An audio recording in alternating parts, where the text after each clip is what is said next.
Welcome, everyone. Today we're diving into something really useful. Okay, let's talk about this. You know that feeling, right? The one where your mouth suddenly goes dry, your heart starts like pounding like crazy. Maybe your hands get a bit sweaty, shaky even, and your mind just completely blanks out. All because you need to speak English and, well, it's not your first language. It's such a huge hurdle for so many people, isn't it? You put in all this hard work, learning words, grammar, and then the moment comes to actually use it, maybe in a real conversation, and anxiety just freezes you up. Oh, absolutely. It's incredibly common. That specific kind of unease, that nervousness when you're using or even just thinking about using a new language. Mm. Some folks actually have a technical name for it, xenoglossophobia, but most people just call it foreign language anxiety. Mhm. It's that feeling of worry, apprehension washing over you. And if you've felt this, please know you are so not alone. Millions of learners everywhere feel this way. Right. So today, we really want to explore the heart of this fear. We're looking at why it happens, and maybe more importantly, finding some really practical, actionable ways to push past it. We want to help you find strategies to speak English with, well, just more confidence. Okay, so let's dig into the why first, because sometimes understanding where it comes from can make it feel a bit less powerful. The Mm. core reasons we see pop up again and again are pretty universal, actually. First off, there's the big one, the fear of making Oh, mistakes. yeah. Saying the wrong word, messing up the grammar, getting the pronunciation slightly off. Exactly. And that immediately leads to the next fear, which is being judged for those mistakes. Right. You imagine everyone listening really closely, almost like they're just waiting for you to slip up. That Yeah, feeling. precisely. And that fear of judgment can kind of spiral, Uh-huh. into worrying about not being understood at all, or sometimes even deeper, this fear of rejection or looking foolish, feeling humiliated.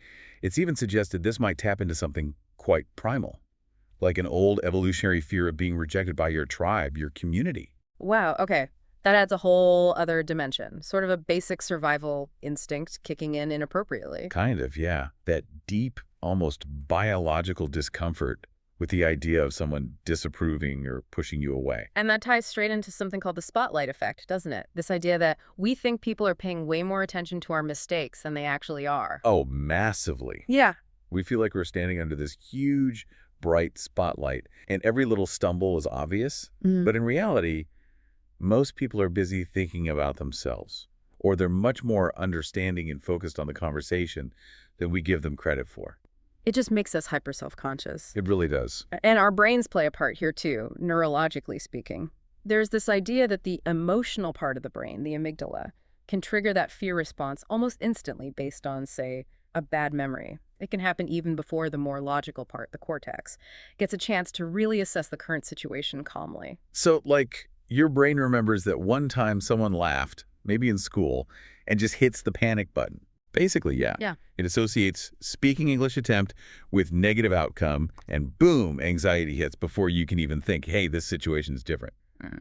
And then, of course, overthinking all the future what-ifs Hmm. just keeps that anxious cycle going. Okay, so if you had a bad time in school, maybe a really strict teacher, or, Yeah. someone laugh, your brain might just create this shortcut that triggers fear even now in totally new, maybe safe situations. Exactly. It's like a protective mechanism that's become a bit overzealous. Right. Okay, understanding the why is definitely helpful. It makes it feel less random. But the big question is, what can we actually do about it? How do we move forward when that fear starts to creep in? Well, this is the good news. The really empowering message is that this fear isn't some permanent fixture. It absolutely can be managed, can be significantly reduced. It just takes, well, practice, persistence, and using some specific techniques. And yeah, if there's one message that comes through loud and clear, it's this. You have to practice speaking. It sounds almost too simple, maybe, but it really is the absolute foundation, like learning piano or riding a bike. Repetition is key. It's not about being perfect right away. It's about that consistent effort. I liked that one idea about practicing, not just until you get it right once, but until you sort of can't get it wrong. That's a powerful shift, isn't it? Yeah. And there are so many ways to get that practice in. You could try recording yourself speaking, audio, even video. It can feel a bit awkward at first, sure, Yeah. but it's super effective for hearing or seeing what you actually sound and look like and finding areas to work on. Yeah, maybe start small though, like practicing with people you really trust, friends, family, somewhere it feels safe to stumble a bit. Definitely. Low pressure environments first. Yeah. And getting feedback from people who are supportive, that's also really important. And technology can be great here too, right? Yeah. Language apps, online chats, even just using the voice to text on your phone can be a low-stakes way to practice forming sentences out loud. Absolutely. Use those tools. And don't forget about actual groups, finding a conversation club, a language exchange partner online or in person, or even something more structured like, say, Toastmasters if public speaking is a goal.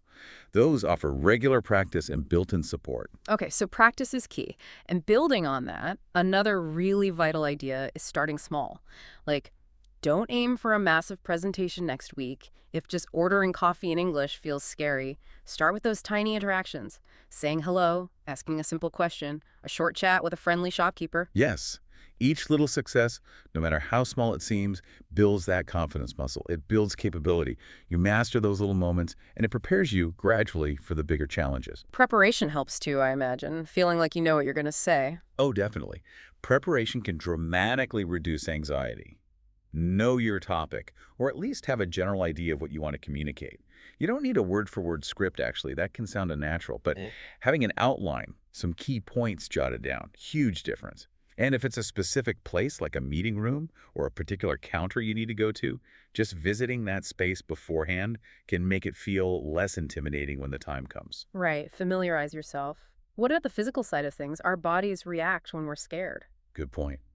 Managing that physical response helps a lot. Simple things like taking a few slow, deep breaths before you speak. It really can calm your nervous system down. Helps you project your voice better too, instead of sounding all tight and quiet. And body language, does that play a role? It does. Standing tall, even if you don't feel confident initially, can actually help you feel more confident. Making eye contact, maybe not with everyone if it's a group, but pick a friendly face or two. Projecting confidence physically can influence how you feel internally. Someone even suggested avoiding hiding behind things like podiums if possible to feel more connected. Interesting. So act confident to feel confident, kind of. To some extent, yes. And remember the main goal here, it's communication. Focus on connecting with the other person or people. Try to start with something engaging, maybe a quick question or relevant observation, and aim for a clear ending. Using a bit of humor, if appropriate, or sharing a brief personal story can really help build rapport and ease the tension for everyone. Makes sense. Less pressure to be perfect, more focus on connecting. Exactly. And watch how other people do it. Observe confident speakers. Notice how they handle moments when they pause or maybe misspeak slightly. You can learn a lot just by watching. And be ready to adapt based on the listener's reaction. Are they looking confused? Maybe rephrase. Are they nodding? Keep going. It's a dance. Okay, so practice, start small, prepare, manage the physical stuff, focus on connection. That's a lot of practical tools. But what about the internal battle, the mindset? That seems crucial too. Hugely crucial. A lot of this is about changing how you think about the situation. One really fascinating idea is actively relabeling your fear as excitement. How does that work? Well, think about it. Physically, the sensations are incredibly similar, aren't they? Racing heart, maybe sweaty palms, that surge of adrenaline.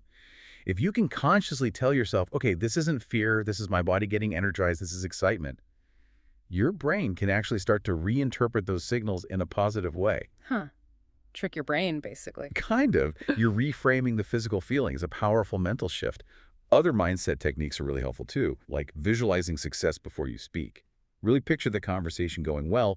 Imagine yourself feeling calm and confident. Positive visualization. Exactly.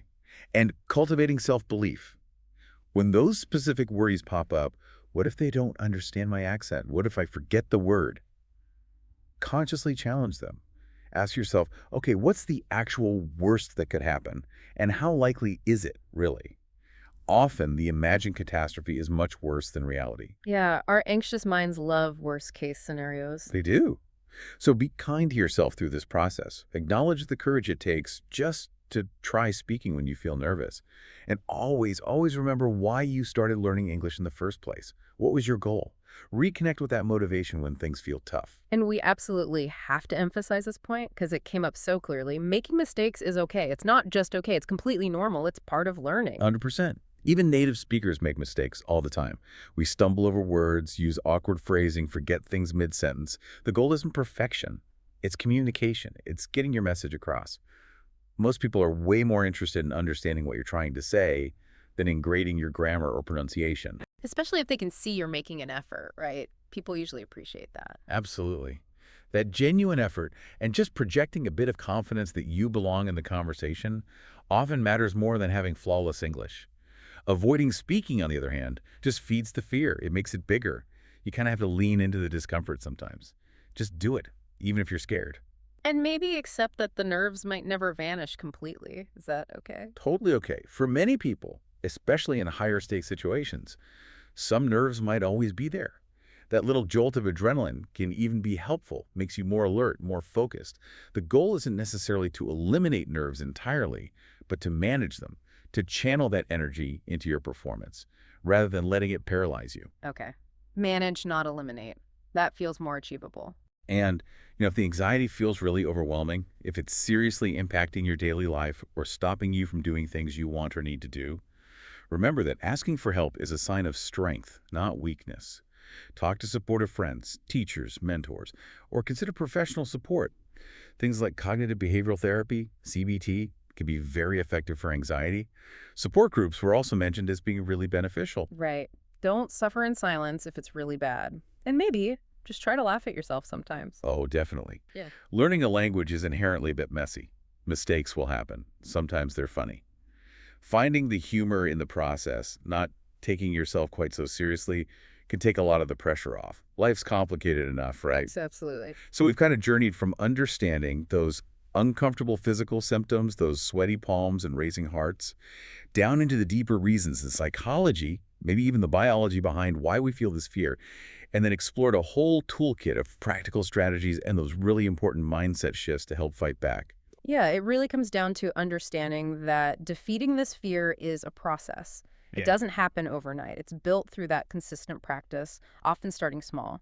It's about deliberately changing how you think about mistakes and judgment, and fundamentally just choosing to take action, even when it feels hard. It's all about progress, isn't it? Not some impossible standard of perfection. Exactly.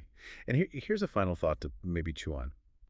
If this fear of speaking English often connects back to something so fundamental, that deep human worry about judgment, about being isolated, then actively working to overcome it isn't just about getting better at a language skill. It's actually about confronting and maybe reshaping something pretty profound about how we engage with the social world, how we see our place in it, what amazing possibilities might open up for you, what doors might unlock if you consciously decide to face that fear, even just taking one small, brave step at a time. That really is the question, isn't it? Something to think about. Hmm? And maybe, just maybe, pick one strategy we talked about today, just one little thing, and commit to trying it out this week. See what happens.